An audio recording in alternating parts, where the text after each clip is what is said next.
उत्तर प्रदेश में कई नदियों में बढ़ते जलस्तर से बाढ़ ने एक बार फिर कहर ढाना शुरू कर दिया है। सरयू और घाघरा के बड़े जलस्तर ने कई गांवों को प्रभावित किया है। तराई क्षेत्रों में नदियों का पानी खतरे के निशान से ऊपर बह रहा है। लिहाजा प्रदेश के 16 जिले बाढ़ की चपेट में हैं। बहराइच महसी तहसील के जुगलपुरवा, चरमारपुर, जमई गाँव बाढ़ के पानी से घिर गए हैं। वहीं दूसरी तरफ फसल डूबने के साथ ही ग्रामीणों की माली हालत भी गड़बड़ाने लगी है। राहत आयुक्त कार्यालय से मिली जानकारी के अनुसार प्रदेश में अब तक 16 जिले अम्बेडकर नगर, अयोध्या, आजमगढ़, बहराइच, बलिया, बलरामपुर, बाराबंकी, बस्ती, देवरिया, गोंडा, गोरखपुर, खीरी, कुशीनगर, मऊ, संत कबीर नगर और सीतापुर के 642 गांव बाढ़ से प्रभावित हैं। इनमें से 362 गांव जलमग्न हैं। बाढ़ से बचाव के लिए प्रदेश में 303 आश्रय स्थल बनाए गए हैं। अब तक 61,892 खाद्य किट बांटी जा चुकी है। 627 नावें चलाई जा रही हैं। 735 बाढ़ चौकियां स्थापित की गई हैं। 265 मेडिकल टीमों को अलर्ट किया गया है। राहत आयुक्त संजय गोयल ने बताया कि बाढ़ प्रभावित जनपदों में सर्च और रेस्क्यू के लिए एनडीआरएफ की 15 टीमें लगाई गई हैं। पीएसी और एसडीआरएफ की 7 टीमें अलग से लगी हैं। उत्तर प्रदेश में कोरोना की रफ्तार कम नहीं हो रही है। राज्य में बीते 24 घंटे के दौरान कोरोना के 4,603 नए मामले सामने आए। वहीं एक दिन में कोरोना से 50 लोगों की मौत हो गई। इसके साथ ही वायरस से अभी तक मरने वालों की संख्या बढ़कर 2,280 हो गई।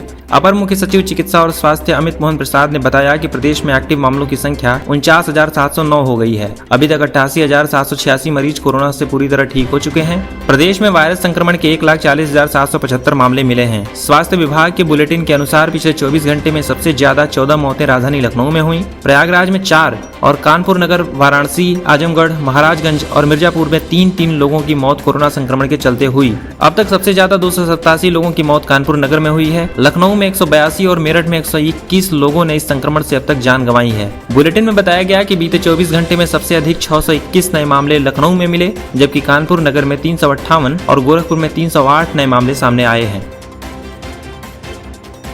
उत्तर प्रदेश के कानपुर में गुरुवार देर रात बड़ा हादसा हो गया। शहर में 4 दिनों से लगातार हो रही मूसलाधार बारिश की वजह से मूलगंज इलाके में इमारत ढहने से 2 लोगों की मौत हो गई। मकान के मलबे में कुछ और लोगों के दबे होने की आशंका है। ऐसे में बचाव कार्य पूरा होने के बाद मौतों का आंकड़ा बढ़ भी सकता है। फिलहाल 22 एसडीआरएफ की टीमें रेस्क्यू ऑपरेशन में लगाई गई हैं। इसके अलावा फायर ब्रिगेड, नगर निगम और पुलिस की टीम भी मौके पर मौजूद है। पुलिस ने बताया कि 50 वर्षीय मीना गुप्ता के पति की काफी समय पहले मौत हो गई थी। वो अपने बेटे और बेटी के साथ इस मकान की तीसरी मंजिल पर रहती थी। मकान गिरने से मीना, उनका बेटा और बेटी समेत 2 अन्य लोग मलबे में दब गए। मीना के देवर का परिवार भी इसी मकान में रहता था। देर रात अचानक मकान में दरार पड़ने लगी। घर वाले जान बचाकर बाहर की ओर भागे। जब तक वे भागकर बाहर जाते, मीना और उनकी बेटी प्रीति मलबे में दब गईं। मलबों से लोगों को बाहर निकालने का काम जारी है। कांग्रेस प्रवक्ता राजीव त्यागी की एक टीवी चैनल पर डिबेट के बाद हार्ट अटैक से मौत मामले में बीजेपी प्रवक्ता संबित पात्रा घिर गए हैं।